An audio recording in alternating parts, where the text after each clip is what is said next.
उत्तरकाशी जनपद चाहे 91 का भूकंप हो, उससे पहले 78 की बाढ़ हो, तो लगातार उत्तरकाशी आपदाओं से ग्रस्त रहता है। अभी धराली में 5-5 लाख रुपए 114 परिवारों को 5-5 लाख रुपए की राहत राशि दे दी गई है। 121 होटल और होम स्टे वहाँ पे जो है पूरी तरह से नष्ट हो गए थे और लगभग 900 करोड़ रुपए का जो आपदा के से वहाँ पे जो क्षतिग्रस्त हुए, 900 करोड़ रुपए की जो परिसंपत्तियाँ नष्ट हुई हैं, उसका भी आंकलन किया गया है। कैसे वहाँ पे सुरक्षात्मक कार्य किए जाए, कैसे धराली को पुनः विस्थापित किया जाए, तो उसके लिए हमारी सरकार निरंतर प्रयास कर रही है। आमतौर पर जब ऐसी आपदाएं आती है तो यात्रा पर किस तरह से प्रभाव पड़ता है? आज के जो अगर यात्रा चलती है तो इतनी बड़ी दिक्कतें नहीं आती। हर जगह पे 5 किलोमीटर पे 6 किलोमीटर पे जगह जगह जो है होम स्टे और होटल बन चुके हैं। तो जो होटल रिजॉर्ट्स का निर्माण किया जाता है नदी किनारे, जैसे धराली में भी किया गया था, तो क्या इन निर्माण कार्यों पर लगाम लगाई जानी चाहिए? व्यवसाय है, सड़क तो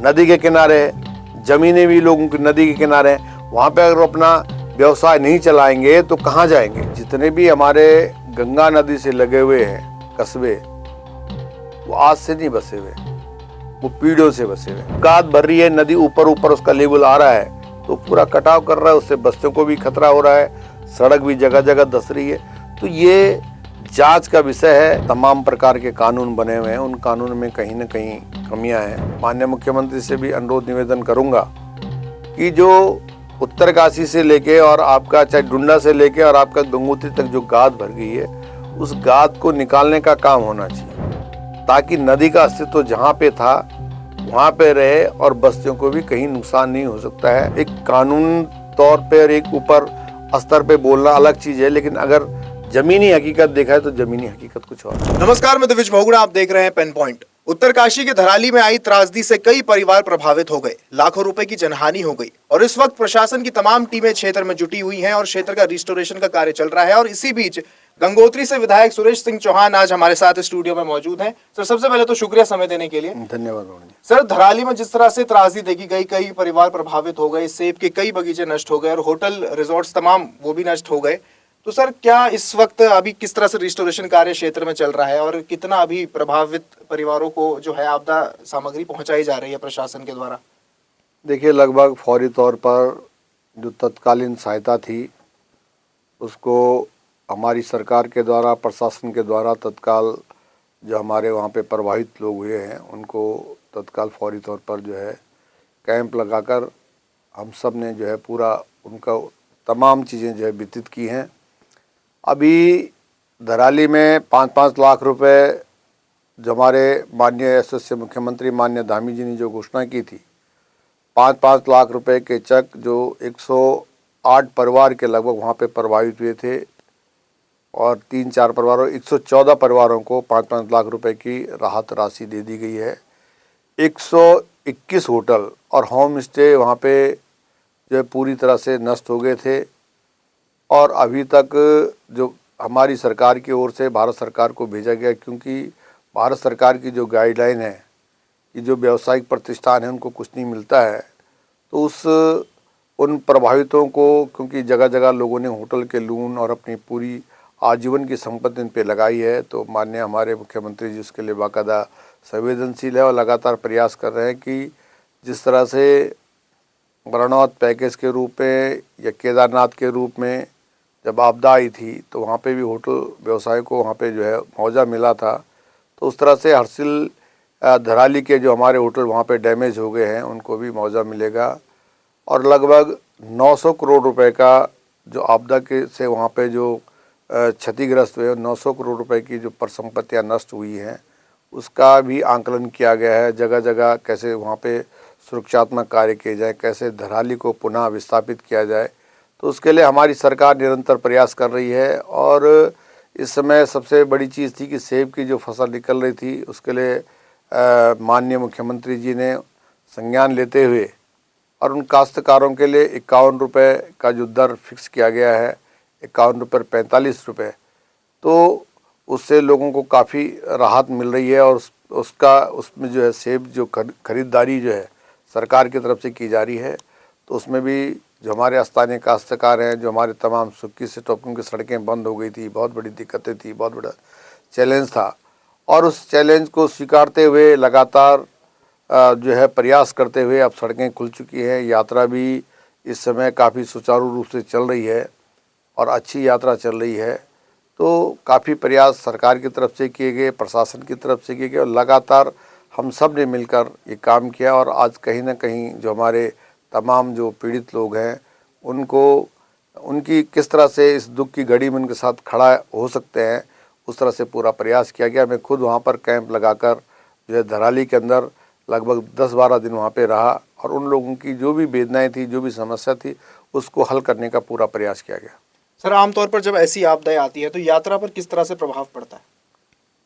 देखिए, यात्रा पे क्योंकि अब गंगोत्री धाम, यमुनोत्री धाम पूरा जो हमारे तीर्थाटन है, वहाँ पर देश विदेश से बहुत सारे धार्मिक लोग आते हैं। लेकिन जब सड़कें, अगर हम भी यात्रा में हों तो सड़कें जगह जगह जब ब्लॉक हो जाती है, जिस तरह से पूरे पहाड़ जगह जगह टूट रहे थे, बरसात का समय था, पहाड़ों में ये निरंतर लगा हुआ रहता है, तो बरसात के टाइम पे बहुत ज़्यादा दिक्कत आती थी, तो बहुत सारी परेशानियां भी आती थी। लेकिन आज के दिन में हर जगह पे 5 किलोमीटर पे, 6 किलोमीटर पे जगह जगह जो है होम स्टे और होटल बन चुके हैं। आज के जो अगर यात्रा चलती है तो इतनी बड़ी दिक्कत ही नहीं आती। पहले क्या होता था कि होटल नहीं होते थे, रहने के लिए ठिकाने नहीं होते थे, तो कहीं ऐसी जगह फंस गए जहाँ पे कुछ नहीं है। लेकिन आज ऐसी स्थिति नहीं है और प्रशासन की तरफ से लगातार जो है, जिस तरह से जब आपदा आती है तो लगातार जो हमारे माननीय मुख्यमंत्री जी हैं, हम स्वयं जो हैं, पूरा प्रशासन इसके लिए पूरे आपदा के लिए अलर्टमेंट रहता है कि कहीं पे जहाँ जहाँ पे दिखता है कि यहाँ टूट सकता है, बंद हो सकता है, वहाँ पे पूरा प्रयास किया जाता है और उसको लगातार बंद होता रहता है, बरसात के टाइम पे खुलता रहता है। तो इस समय सबसे बड़ी चीज़ है कि यात्रा पुनः जो है प्रारंभ हुई और यात्रा जो है इस समय ठीक ठाक अच्छी यात्रा चल रही है। अच्छा सर, जो होटल रिजॉर्ट्स का निर्माण किया जाता है नदी किनारे, जैसे धराली में भी किया गया था, तो क्या इन निर्माण कार्यों पर लगाम लगाई जानी चाहिए? क्योंकि इन वजह से भी आपदा का कारण ये होटल रिजॉर्ट्स बन जाते हैं, तो क्या प्रशासन के द्वारा भी कोई लगाम लगाई जा रही है भविष्य के? देखो, प्रशासन की तरफ से जो मुझे लगता है, मैं ये नहीं कह रहा, लेकिन जो हमारे तमाम प्रकार के कानून बने हुए हैं उन कानून में कहीं ना कहीं कमियां हैं। क्योंकि जितने भी हमारे गंगा नदी से लगे हुए हैं कस्बे, वो आज से नहीं बसे हुए, वो पीढ़ियों से बसे हुए। बहुत 100 वर्षों, 200, 300, 500 वर्ष पहले से जो है वो बस्तियां बनी हुई है। और जो नदी जिनको खेत खलिहानों को जो ले गई है, अगर आज नक्शा खसरा फैला है तो नदी बहुत गहराई में थी, बहुत ऐसी जगह पे थी, लेकिन लोगों की 300-300, 400-400 नाली नदी के भेंट चढ़ चुकी है। तो ये अब क्या हो रहा है, दिन पर दिन नदी में गाद भर रही है, जगह जगह जो है इस तरह से जो है आता रहता है मलबा, जो गाद भरती रहती नदी में, उससे ज़रूर नुकसान हो रहा है। लेकिन अब लोगों के नाम की ज़मीन है, ऐसा नहीं कि लोगों ने जो है अवैध अतिक्रमण किया, लोगों ने नाम की ज़मीन पे अपने मकान बनाए। उससे आगे भी जहाँ मकान बने उससे आगे भी लोगों की कम से कम 50-100 नाली ज़मीन जो है बह रखी है। मैं हर जगह के आपको, चाहे मारनों का कभी सेरा हुआ करता था, हमारे यहाँ खुद मनेरी जामक में जो है पूरा सेरा हुआ करता, लेकिन वो सब नदी के भेंट चढ़ गया। नदी का फाट बहुत चौड़ा हो गया और गाद जो है भर रही है। तो वो नदी के किनारे जो बस्तियाँ बसी हुई है, पूरा चाहे उत्तरकाशी शहर हो, चाहे मनेरी हो, चाहे डिडसारी हो, चाहे भटवाड़ी हो, जगह जगह जो है उससे कटाव हो रहा, शहरों को नुकसान हो रहा है।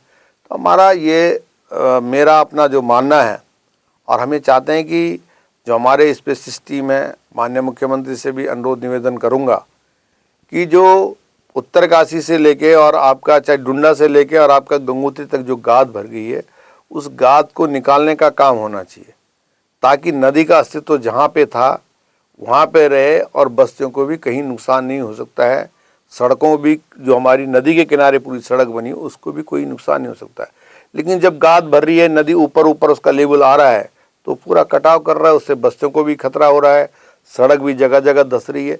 तो ये जांच का विषय है, इसमें जो हमारे विशेषज्ञ हैं वो आएँ और वास्तव चीज़ को देखें कि वास्तव में ऐसा क्या हो रहा है। खाली एक हम ऊपर से एक फरमान कर देते हैं कि साहब जो नदी के किनारे बस रहे हैं, भले नियम बने कि भाई जो नदी के किनारे जो हमारे जो गाड गदरे हैं उनके किनारे, क्योंकि पहले लोग बसते थे पानी की वजह से बसते थे कि भाई गदरे के किनारे मकान बना दिया, लेकिन ऐसा नहीं, वो उनकी नाम की ज़मीन है, उनके वो खेत खलिहान हुआ करते थे, आज से नहीं हुआ करते, उस ज़माने से हुआ करते।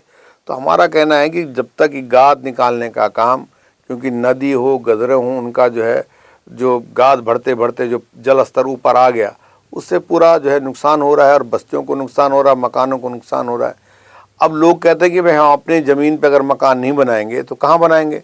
व्यवसाय है, सड़क तो नदी के किनारे है, ज़मीनें भी लोगों की नदी के किनारे हैं, वहाँ पे अगर अपना व्यवसाय नहीं चलाएंगे तो कहाँ जाएंगे। तो ये बहुत बड़ी चुनौती है। एक कानून तौर पे और एक ऊपर स्तर पे बोलना अलग चीज़ है, लेकिन अगर ज़मीनी हकीकत देखा है तो ज़मीनी हकीकत कुछ और है।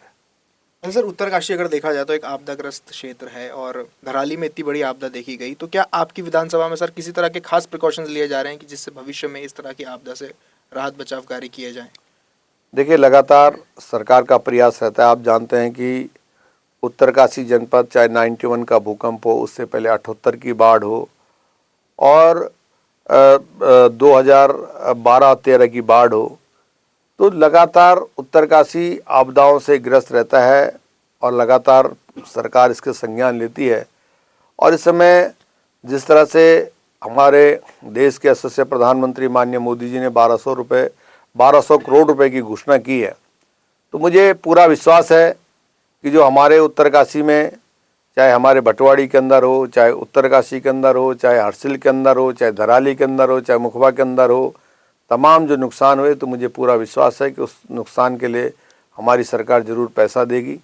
और उसमें तमाम जो हमारे उसके एस्टिमेट भी बन चुके हैं, तमाम जो हमारी टेक्निकल टीम है वो भी लगातार जो है पूरा उसकी जांच कर रही है। जैसे ककोड़ा घाट का हो गया आपका, जिसको मंदाकिनी नदी जो तेलंगाना घाट है, जहाँ पे आर्मी के लगभग 10 जवान जो है हताहत हुए उस आपदा में, तो उसके लिए जैसे धराली वाला जो नाला है वो कैसे पूरे बड़े स्तर पे बने और उसके ऊपर कैसे कैसे उसका ट्रीटमेंट हो, तो इसके लिए पूरी जो टेक्निकल टीम है, जो विशेषज्ञ हैं, उसका पूरा संज्ञान ले रहे हैं और पूरी उसकी जांच कर रहे हैं। और मुझे पूरा विश्वास है, क्योंकि भारत सरकार से भी जो है 1-2 टीमें वहाँ पर हरसिल में और धराली में आई थी। हमारी तमाम जो हमारे माननीय मुख्यमंत्री जी लगातार इस पे जो है पूरी निगरानी रखे हुए हैं। तो मुझे पूरा विश्वास है कि पुनः जो हम धराली और हरसिल इसको पूरा पुनः जो है स्थापित करने के लिए पूरा प्रयास करेंगे। सर, एक आखिरी सवाल है, गंगोत्री विधानसभा में क्या कुछ चुनौतियां आप देखते हैं और 27 विधानसभा चुनाव के लिए क्या कुछ रणनीति रहने वाली है, किन मुद्दों को लेकर आप आगे बढ़ने वाले हैं? देखिए, ऐसा है कि गंगोत्री में बहुत सारी चुनौतियां भी हैं और हम निरंतर धरातल पर, ज़मीन पर आम जनमानस के साथ बैठकर विकास की योजनाओं को आगे बढ़ाते हैं। आज हमारी चाहे सड़कें हों, चाहे हेलीपैड हो, चाहे हॉस्पिटल हो, चाहे हमारी सिंचाई नहरें हों, लगातार उसके लिए जो है हमारे प्रदेश के यशस्वी मुख्यमंत्री के द्वारा, हमारी सरकार के द्वारा करोड़ों रुपए जो वहाँ पे दिए गए, करोड़ों योजना रुपए जो है विकास की योजनाएं जो है धरातल पर चल रही है। तमाम सड़कें कट चुकी हैं, जो सड़कें अभी अधूरी हैं, जिनमें जो पक्की होनी है, उसके लिए भी हमारी सरकार ने करोड़ों रुपए जो है स्वीकृत किया है। तो मुझे पूरा विश्वास है कि जनता हमेशा विकास की ओर भागती है और कहीं ना कहीं जो है पूरे जनता का आशीर्वाद इस समय जो है हमारी सरकार के साथ है। चलिए, बहुत बहुत शुक्रिया सर पेन पॉइंट से बातचीत करने के लिए। धन्यवाद, नमस्कार।